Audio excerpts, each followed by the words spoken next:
I'm Rebecca. I'm Sean. Welcome to Our Life Growing Old. This is Rebecca's gastric sleeve journey. You want to try that again? No, we got it. They understand. And yes, we are getting old. We can't remember what we're doing or what we're saying half the time. All right, what do you want to talk about today? Nerves. Getting nervous for your surgery? Yeah, I'm getting real nervous for my surgery. Yeah, it's she finds out this Week. Tuesday, we said in the last video. So, and when she gets back from seeing the doctor that day, well, when I get home from work, we'll record and we'll let you know what the date is. And you were going to tell everybody your weight too, right? Yeah, I said I'll tell you my high weight and the weight I currently am, and then my goal weight, and what I plan on losing, what my plan is. Might not be what happens, but what my plan is. I don't know how it's all gonna work out, but yeah. And I'm down 60 pounds. I weighed myself on my scale. My scale and the doctor's scale is a few pounds away from each other, but I'm close enough that I had to lose a certain amount. I had to lose 10 pounds, and I'm down 20. For surgery, I had to lose 10, but I'm down 20. So I've made my goal. So when I go in there, I'm not afraid, because I have to go in there and have my goal, which I do. I've passed all my testing that I know of. They wouldn't have made a surgery appointment if I didn't pass everything. So I know I passed everything. But now that it's getting closer, I'm getting very nervous. I'm getting nervous and scared. I know what I'm going to have to go through. I know what's coming. Some people have a very easy time, and that's what I pray for every day. Some people have a difficult time. Some people are nauseated, some people are dizzy, some people get very sick, and some people have a lot of problems. I'm taking a very stab in the dark at what's going to happen. And something else you need to get over too is you're a bit of a hypochondriac. Which I am. And if you read about somebody having this problem or that problem, in your head you're going to have it. So you're going to have to stay out of that. I know that's not basically true. I follow people who, I've seen people who have had leaks. I did a lot of research, and now I trust my doctor, my real physician, my physician. A family doctor. My family doctor who takes care of me. I trust Dr. Anderson with everything I have. And he is the one who recommended this man. And when I did the research on him, he has a very good record. And he's the one that I would want to do it. He has less than a 1% history. So I trust him, but you know, there's always that less than 1% that you think about. I think about leaving this earth. I mean, I know where I'm going when I die, but am I ready for it? No. I mean... All right. You don't need to be jumping to one extreme. I'm allowed to. I'm allowed to think about it. It's my life. I mean, I'm allowed. I mean, if I die here, I'm in heaven, and that doesn't, you know, that doesn't bother me, but then it's leaving everybody that I know and I love. But then I get to see my mother and my child. I mean, there's pros and cons to each one. We were going to talk about the pros and the cons. But, you know, I know that even afterwards, there's people who have a hard time eating. It's very difficult for them to get down food. It's very difficult, you know. There's a learning curve to all of this about when you're full and when you're not full. You're basically learning to eat all over again. And yes, you have to take it slow, and yes, you have to take it very easy, and learn.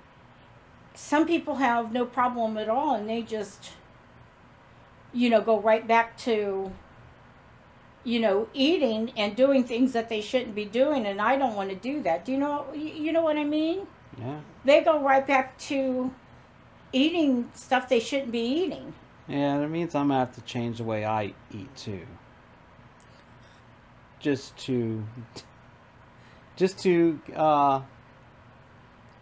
help her and not have the stuff that I want to eat in the house to tempt her. So I'm gonna have to.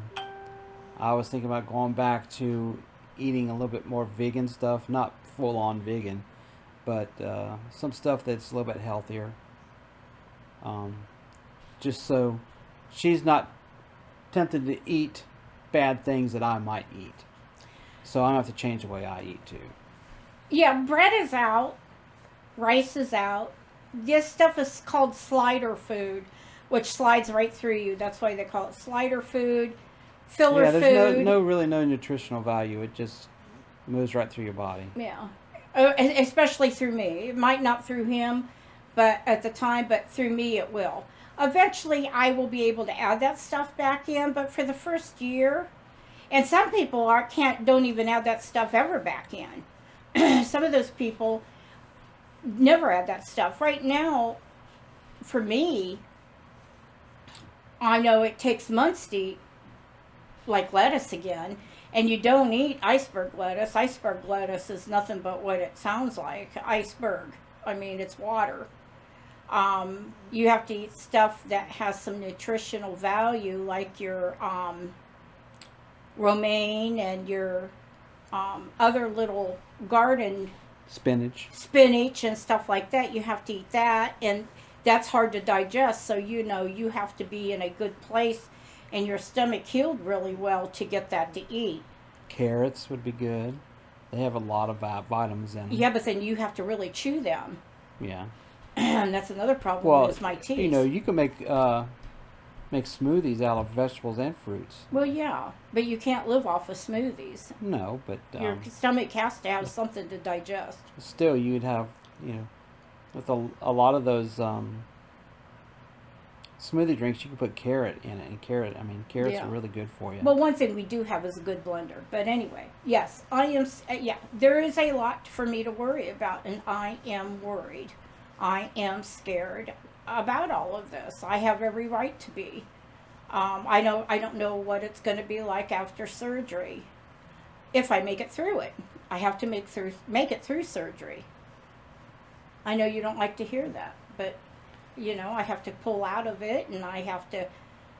Well, you can't go in with an attitude like that. I'm not going to have that attitude.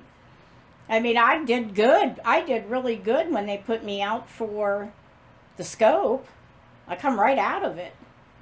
Well, this is a little different. This is the next step, and it's a little harsher. I mean, I'm sure. Do you remember getting your gallbladder removed? Yeah. It's gonna be just like that. It's just a couple little holes they poke in you, and I know. And they just pull your stomach out through one of those holes. I know. Not my whole. Rip it out. Not my whole stomach. Well, part of it. They take out part of it.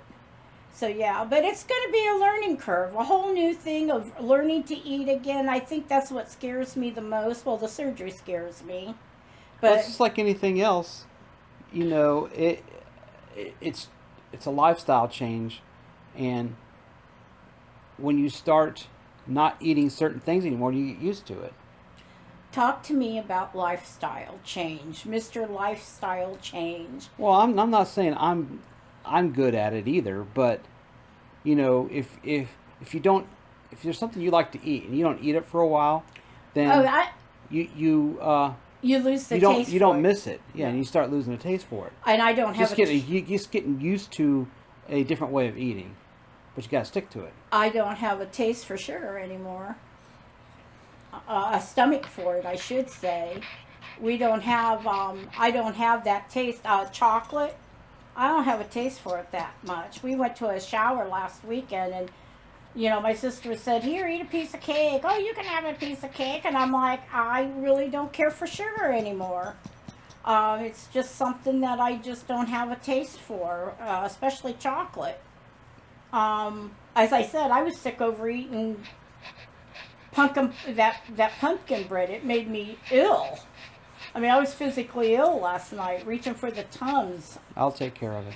I know you will, because you're going to have to, because I don't know if it was the pumpkin or what. But yeah, I am nervous. I am scared. I know prayer will get me through. I know that I'll have a church that's praying for me. Well, not the whole church, but I'll have people praying for me to get me through that day. I will, I'm just nervous about the outcome. There's hair loss. And it doesn't help. I shed as it is right now anyway. I've noticed I've got some new hair coming in. So I think those pills that I was on and the weight loss I've lost did some damage already. Well, you just got to make sure you keep eating a lot of proteins. Protein is what it is. That's why people lose their hair after surgeries like that, because they don't eat enough protein. Protein and water. And, you know, that's what I got to drink. And I do need to get some, I want to get some protein powder. And I need to do that. What was I get? I'm going to get Gen Pro. So I'm going to buy some Gen Pro, and I have to take my vitamins, and I got to get those. So I will know everything on Tuesday, and we'll be able to tell you guys the exact date, exactly what I need. I have been stocking up on all my, I have to do, I have to do broths, and so I have all of my stuff in there for my broths, and I have to do cream soups. So I've been stocking up on like chicken, cream of potato. I can use any kind of cream soups, and then I have to use Fairlife. I have to use Fairlife milk, and I'll put Gen Pro into all of that to get my protein, because I do not like protein shakes. You guys look at my video on protein shakes. They're nasty. Nobody can give me a protein shake that tastes any good. So, and I just got to force myself to do this. I'm going to have to force myself to eat. I'm going to have to force myself to drink. And when I get into this more and we start like eating, I will show you my menu. I do have a menu, and I do have a daily schedule of what I have to eat every hour. So as we get into this, we'll be able to show you what I'm eating and how I'm doing. We'll record the first day. He'll be with me the first day. I'll have surgery. Then I'll come home, and then the next day, I'm hoping it's on a weekend, he will be with me, and I will show you what I have to do every hour. So, but that's it.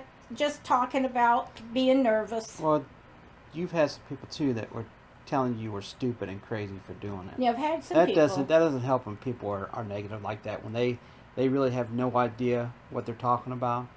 They're just like, oh, you're stupid for doing that. That's crazy. I've had some people that, you know, tell me that it's not family or friends. It's, you know, usually, I'm not even going to tell you who. Just acquaintances. Yeah. That have heard that I'm doing this, who think I'm out of my mind for doing it. That tell me that. But it's actually done more often than most people think. Yeah. Even people who don't really need it, who are maybe just, 50 pounds overweight, having these kind of surgeries. I mean, I think that's crazy. Because you've lost 60 pounds on your own. They could do it too. Yeah. Yeah. But, to me, the reason why I am doing it is because I don't want to gain the 60 pounds back. Yeah, it would be very easy to do. I'm sorry. It would be. Do I want to do it? No. But it would be very easy to do. People say, well, you got to have the willpower. Yeah, you got to have the willpower, but sometimes people don't. Yeah, I've had people tell me, well, somebody's got you fooled, you're crazy. Are you kidding me? Why would you want to do something like that? That's something that you're going to be left with for the rest of your life. And that's not being very supportive. But they're not there to be supportive. They don't care. But you still, don't let that kind of stuff, that negativity, if this is something that is really going to help you and extend your life, then you can't let that kind of negativity get into your brain. And this will extend my life. Those people are just, it's just, they're actually, I'm not going to say what I was going to say. but they just don't know what they're talking about most of the time. Well, I talked to that with somebody. I talked to that with somebody. I'm not going to say who, but I did talk to somebody because the person I talked to knew the person, and you know, of course, they don't understand, and they don't understand my situation. They don't understand that, you know, inflammation in my blood, my cholesterol. They don't understand the diabetes. They don't understand. I mean, I'm still even being on that medication for 3 months. I'm sorry. And it's going to be a year since I've known I'm a diabetic. I'm still running. I mean, I went from a 7.9. I'm still doing a 6.5, 6.6. So I still haven't got my diabetes down, and I haven't been eating sugar. So there's something in me that, you know. Yeah, it's just keeping your insulin down. It's just, there's something else. So it needs to happen. It needs to go, and I don't know what it is. My cholesterol and everything looks good. I'll be able to talk to the doctor on Tuesday, and I'll find out exactly what's going on. I know that I got to see Dr. Anderson before surgery, and then he'll see me 2 weeks after surgery. And then I go back up to my surgeon 2 weeks afterwards, too. And it's going to be a fast weight loss at first. And then it will slow down. They say in about 3 months I'll slow down. And I know that slow down, which that pill taught me, because I did do, about 2 to 3 weeks of a plateau. And then, boom, I dropped. I dropped down to the next, I almost told you my weight. I dropped down to the next set of digits. Just boom, overnight. One day I was up, and then I got up the next morning, and I mean, boom, I dropped all the way down, and I was like, what the heck? And I was on that plateau for 2 to 3 weeks. I didn't think I was ever going to get down into that next set of digits, and I did. And now I've been down in that set of digits. So, as I said, you know, it's just a crazy thing. So, I mean, I'm looking forward to it, but I'm also nervous about the whole thing, and I'm really scared, and I guess as it gets closer, I'll get worse. Probably when the day comes. I know when I had surgery one time, I was bawling my eyes out. I was just having like a minor surgery over something. And I don't remember, it was my gallbladder or one of my female things that they had to knock me out. Was it your back surgery? I don't know. Oh yeah, I did have that too. I did pretty good on that. Yeah, you've had all kinds of surgeries. So I forgot about my back surgery. You had your hysterectomy. I mean, you've had surgery, so, you know, you come out fine. Just don't worry about it. Well, the back surgery is when they found out I had sleep apnea when I couldn't come out of it. Yeah. They had a hard time. We were first ones in, last ones out, and it was because I couldn't wake up from the anesthesia. Yeah, anesthesia. And when I told my doctor that, she goes, "Oh, you need to go have a sleep study." And that's when they found out I had sleep apnea. And when I was doing my throat, the doctor said, "You have sleep apnea, don't you?" And I said, "Yeah." He says, "Are you on a machine?" And I said, "Yeah." And he goes, "You'll see the difference." And I did. I mean, I came out of there, I was awake.